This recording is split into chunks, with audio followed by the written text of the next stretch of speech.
All right, ready to dive deep into something maybe not as exciting as like, I don't know, a tropical vacation. Definitely not as glamorous, right? But it's important though. We're talking emergency funds. Ooh. Yeah, The those fit. key to like actually achieving those bigger financial dreams. I like that. So we're using 10 best tips for creating an emergency fund by making money to guide us today. Awesome. A treasure map. Because, I mean, it's true, unexpected things happen. Right. Life throws But with a curveballs. solid emergency fund, you're going to be ready for them. You'll be prepared. Exactly. The article starts off talking about financial goals.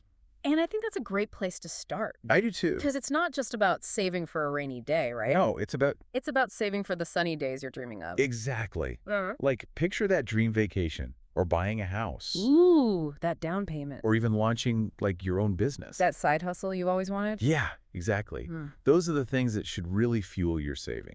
Absolutely. It's about tapping into that deeper motivation. They give this great example in the article, saving for a house down payment.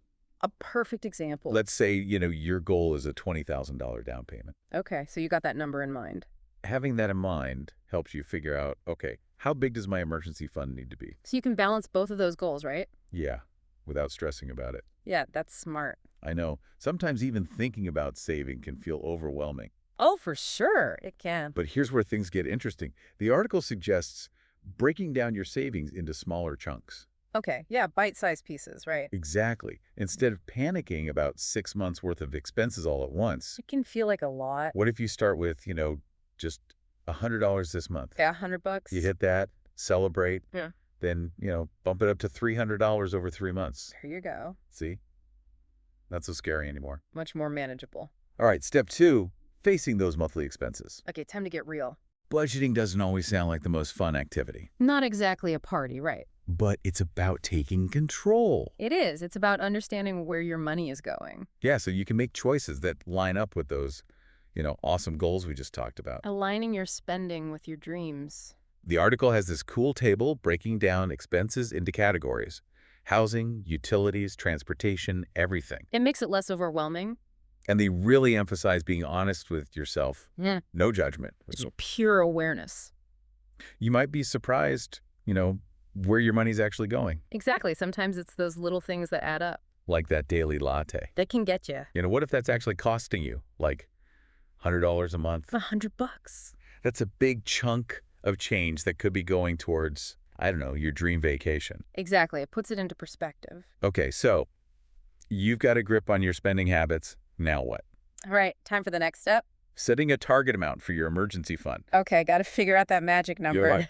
They mention that typical guideline, 3 to 6 months worth of expenses. That's a good starting point, yeah. But then it gets really interesting because they talk about how your ideal emergency fund size really depends on you. It's personal. It's not one size fits all. What are some things that would make a difference in how much someone should save?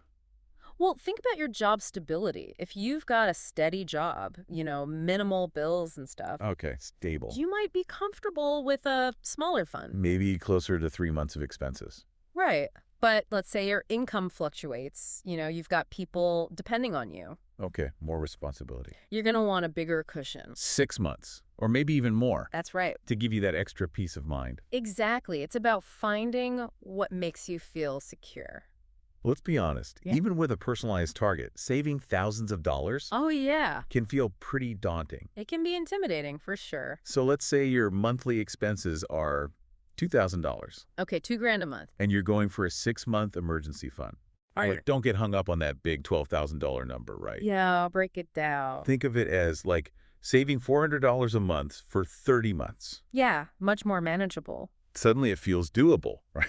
Absolutely. Those smaller goals make a big difference. It's like breaking down a marathon into like smaller miles. Exactly. You got to pace yourself.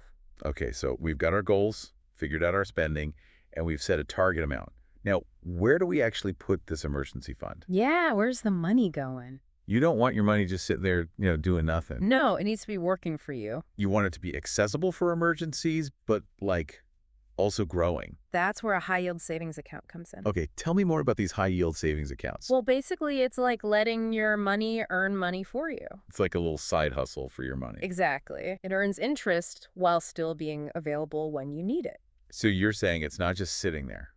It's not just collecting dust, it's actually growing. What makes them so special? What should people look for? First, you want to avoid those monthly fees. You don't want those eating into your interest. Okay, so no fees. Then, you want easy online access and mobile access so you can manage everything easily. Convenient, yeah. Exactly. You want your emergency fund at your fingertips, but also tucked away safely. Okay, this next tip is one of my favorites because it basically eliminates all willpower, Ooh, I like the sound of that. Tell me more. automating your savings. The set it and forget it approach. It's amazing. It's like the most effective way to actually build that savings habit Without having to rely on willpower all the time. because willpower is unreliable. It comes and goes. So how does this automation magic work? Most banks let you set up automatic transfers from checking to savings. Okay, so it's like a direct deposit. Yeah, exactly. And ideally, you want to align those transfers with your payday Ooh, that's smart. So a chunk of your income goes straight to savings. before you even have a chance to spend it. Out of sight, out of mind. Exactly, and your savings just keep growing in the background. What about people who are just starting from scratch? Maybe that $400 a month feels intimidating. Yeah, I get that. Any advice for easing into it? Starting small and scaling up is key.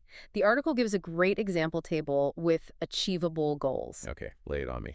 Start with $100 saved in the first month, 100 bucks, okay. then aim for $300 total over 3 months, and so on. It's like training for a marathon. You wouldn't just... Right, you wouldn't start with 26 miles. Exactly. You'd start small, build up your endurance. Gradually increase over time. That's the way to do it. Okay, now for the part that maybe isn't as fun, cutting those unnecessary expenses. All right, time to tighten the belt a little. I know, not as glamorous as daydreaming about vacations, but it's super important. It really is.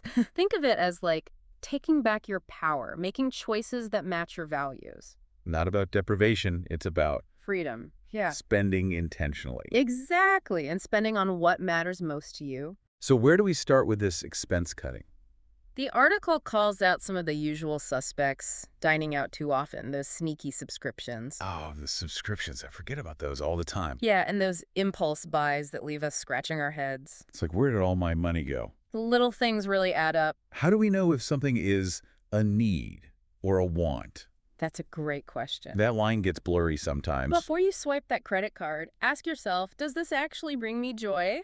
Or is it just a fleeting moment of satisfaction? Like a quick dopamine hit. If it's the latter, maybe rethink it. Okay, that's a great question to ask yourself before you buy anything. A little gut check.